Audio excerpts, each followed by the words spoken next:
Acho, was the skepticism of Cam's fit in New England due to racial stereotyping? I would say to a degree, but it's deeper than that. To just say yes would be a lazy answer, and neither you nor myself are ever lazy on this show. So let's dive into it. And that's what I love about this show, because y'all probably about to learn some things that y'all may not have heard just because people don't often talk about it. Remember in Boston, who were their sports heroes? Well, number one, you got Tom Brady, greatest quarterback of all time. It's not a debate. I'm not going to have that debate. But then you also have the man who they call the Great White Hope, and Larry Bird, and he was a cold-blooded dude. But you also had Ted Williams, Boston Red Sox, probably one of their most notable, if not their most notable player. Boston's heroes, for the most part, have always been and have been white men, white athletes. But then you got to take it a step further, and I was thinking about the Patriots. Look them up historically. They've never had a black quarterback win the starting job. Jacoby Brissett started games. Remember, Tom Brady was suspended 2016, if I'm not mistaken, on the year. But Cam Newton came out and won the starting job. But Marcellus, this is when I am going to get deeper. This is when I'm going to start saying the other end of the pool. Now, this is when I'm going to start saying some things that I really had to think about before I could come talk about them. It's not about color. It's about culture. It's not necessarily about color. It's about culture. What do I mean? I'm black. By skin color, I am black. But my parents are first-generation American, born and raised in Nigeria. So I really grew up Nigerian culture. But I also went to a predominantly white, affluent high school. So I was immersed in white culture. But then in college locker rooms, NFL locker rooms, immersed in black culture. So I understand the different types of culture. Cam Newton, he really exudes black culture. What do I mean by that? You find your black athletes, when Cam makes a big play, what was he doing, Marcellus? Dabbing. He was swagging. He was dabbing. He was doing those types of things. When Aaron Rodgers makes a big play, he was double checking on him. Right? When Clay Matthews makes a big play, he was flexing on him. So Cam is doing things that are more familiar to black culture than white culture. Remember, who are our top sports play-by-play and color people? They're white. Who are top beat writers? They're white. Who are the majority of the fans? They're white. And so I think that they're just viewing it through a white lens. Cam Newton has been viewed through a white lens. The last thing on this first lap I'm going to say is, think about this, and I have the picture to remind everybody. Cam Newton, Gardner Minshew, they both wear outlandish outfits. And let's take a look at it just to remind y'all. They both wear outlandish outfits. But one of them, Gardner Minshew, the same company said, look at Gardner Minshew's old man swag. But just a little bit later, in talking about Cam Newton, they say the only thing worse than Cam Newton's outfit was his performance. Now, if you ask me, a black man, I gravitate towards Cam's outfit, but because I like those types of a little bit extra extravagant suits. But the writers talking about both the extravagant and outlandish outfits will refer to one as swaggy and one as outlandish. So I do think, Marcellus, based on the lens in which you look through life, is how you will address a person, and Cam does fall through under that lens. Boy, you said a mouthful. Had to unpack it now. It's a lot to unpack. It's a lot to unpack. I just see luggage everywhere. I don't know what to open up, what to wear.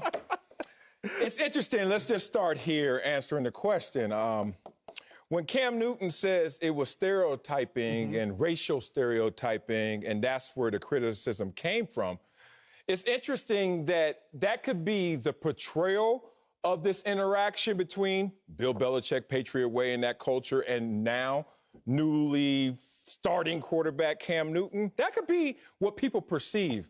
But I didn't think that Cam Newton would go to the place where he would internalize it. And that caught me off guard. Elaborate on that. Because what we're talking about when you're saying culture is really a subscription to a lot of thoughts, actions, and beliefs. Like, even when we say culture, we're stereotyping. Of course, yes. Right? So it's weird to even say we're stereotyping on stereotyping because there's no monolithic culture. There's no, okay, these are the borders of culture. I do a lot of things that represent black culture. I do a lot of things that represents white culture. I do a lot of things that represents Marcellus Wiley the most. And wherever you want to place that, that's your labeling.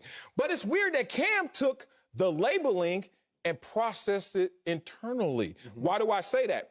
Because a lot of people were skeptical. I felt that. I saw that. But one person in particular led the charge. The first words out of Cam Newton's mouth when becoming a New England Patriot, and this is an example maybe of Cam throwing the rocks and hiding his hands. What was his first quote?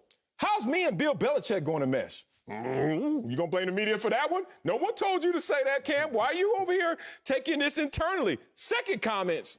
I think every type of stereotype I had about Bill Belichick changed the day I talked to him. Interesting, Cam, because there is always external pressure in anything you do. Look, if you try to climb a mountain, you're gonna be like, damn, the mountain is one part of the problem. The other part is this atmospheric pressure pushing me down. I just don't understand where Cam is going with this when he subscribed, it seemed like the most, to the actual stereotyping. Help me out. I think that, to your point, Cam internalized it and was listening to all of it. You said, like, I love how you said that to say that there are certain cultures, it is to a degree stereotyping because it's to a degree it's speaking generically. And it's hard to generalize. Right. But for the sake of this conversation and for the sake of this show, we got to generalize. Let's go. Marcellus, I'm reminded of 2015. Chip Kelly had just shipped off Deshaun Jackson. He had just shipped off LaShawn McCoy, right? Both of those guys, Eagles, some of the greatest Eagles of that generation. He gets rid of them. I get a call from a prominent reporter in the NFL, and they call me and they say, hey, Acho, is Chip Kelly racist? I was like, what? I was like, wait, where's that even coming from? Hold up. On the straight up, hold up. Wait.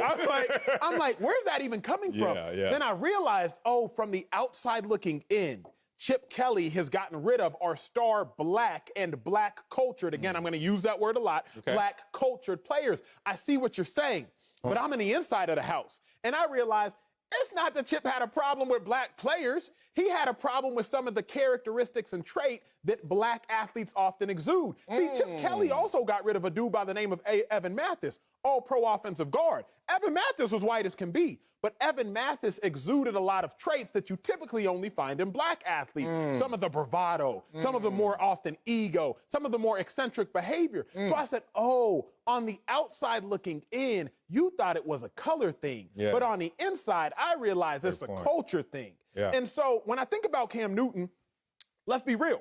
It's not necessarily about him being a black quarterback. Russell Wilson's a black quarterback. It's not about him being a black quarterback. Patrick Mahomes is a black quarterback. But think about Cam's culture and how he carries himself. Now, last thing I'm going to say again on this lap. We see it on the flip side. Rob Gronkowski, he gets in the end zone and he spikes. He doesn't necessarily dance. If he does dance, it's a little awkward, kind of frat boyish. But think about that man, Killer Travis Kelce. He get in the end zone. He gonna start jerking. He gonna swag his pregame outfits. You're gonna see him wearing the chains, this, that, and the third, because his culture typically gravitates towards what you would say is black culture. So it's not as simple as saying it's race, people. You got to dive deeper and take away the color and look at the cultural aspects. And that dive deeper, you would think that Cam Newton will be able to dive deeper to not even subscribe to this stereotyping or to even feel the effect of this stereotyping. You brought up Chip Kelly. I knew Chip Kelly wasn't racist from 1991. You know why? Because he recruited me to go to Columbia. And in our conversations, I never smelled any of that. And even knowing your situation in Philadelphia, knowing it from some of the internal aspects and knowing some of the players, I was like, this is lazy. People just gonna go there, not even look for the cracks or the things that actually go against that argument. Let's get back to Cam Newton. Let's talk about Cam Newton. And you talk about where he is now being received in Boston and Boston sports lore. And you close your eyes and think of the greats in Boston. You named a lot of white guys, and I can name a lot of black ones too. Bill Russell. Oh, Bill Russell too. Let's start in the beginning. Hello, Big Poppy, like you said. Manny Ramirez, Teddy Bruschi. If you ever go up there and see Bruschi walk around, it's godlike, like the way that they think of him. My point is, wherever you want to go, whether you're right, whether you're wrong, you're actually right in this situation. Whether you think the stereotyping exists and Cam Newton bought into it, you actually have evidence for that. But if you don't think there's any stereotyping to this situation, there's no evidence to support that as well. Cam Newton went here and said, I don't know, if we're going to be honest, let's break it down. Let's be real about this. But let's be realer than that. Let's be realer than what you said what was real. People are questioning Cam Newton because of what? His game. You guys, you and LeVar especially, gang up on me a lot of times talking about how much toothpaste left in that tube, Cam. There was a time where Cam Newton, as a Carolina Panther, walked around that facility and they were looking at Kyle Allen in a better light than they were Cam Newton. There was a time he was going to lose his team to Kyle Allen. And so now it's simple And it could be lazy to just land on the stereotype. It's simple to say that there was some issue with me being welcomed here. But in reality, there was criticism coming just because of who you were, not because of the color of who you are. May I please use a Wileyism, sir? Oh, yeah. There was please. a Wileyism I've heard recently from yesterday. It stuck with me. No one cares what you're doing until you're not doing what you're supposed to be doing. Sir, the great Marcellus Wiley gave me that one. I don't think it's any more applicable than right now. Think about it. Cam Newton and to a degree Baker Mayfield, very similar as far as bravado with quarterbacks. Your quarterbacks aren't supposed to be the most outlandish, flamboyant, extravagant guys on the team. Your quarterbacks are kind of just supposed to fall in line, black or white. Be a company man. Dak Prescott shows up to the podium with his bow tie. Yes, sir, no, sir. Keeps it moving. But you got guys, Cam Newton, and again, you can draw a parallel to Baker Mayfield. They're doing a little extra. What you dancing for? What you jigging for? What you in all these commercials for? A little extra. Yeah. For Cam, it didn't matter in 2015 when he was a NFL MVP, going to the Super Bowl. Didn't matter in 2013, led his team to 11-12 win season. 2017, again, another prominent season. But when you're not doing what you're supposed to be doing, whether it's staying healthy or performing high or losing 8 of your last 8 starts, again, if I'm not mistaken, then all of a sudden people are going to start nitpicking a little bit further. But I'll end my statements and drop the mic on this moment. And you said this a couple weeks ago. You can scroll through Twitter and you'll get praised 100 times. But that one tweet that said, hey, Acho, you don't know what you're talking about, that's the one you'll remember. And Cam Newton does get praised a lot, but he gets criticized a lot.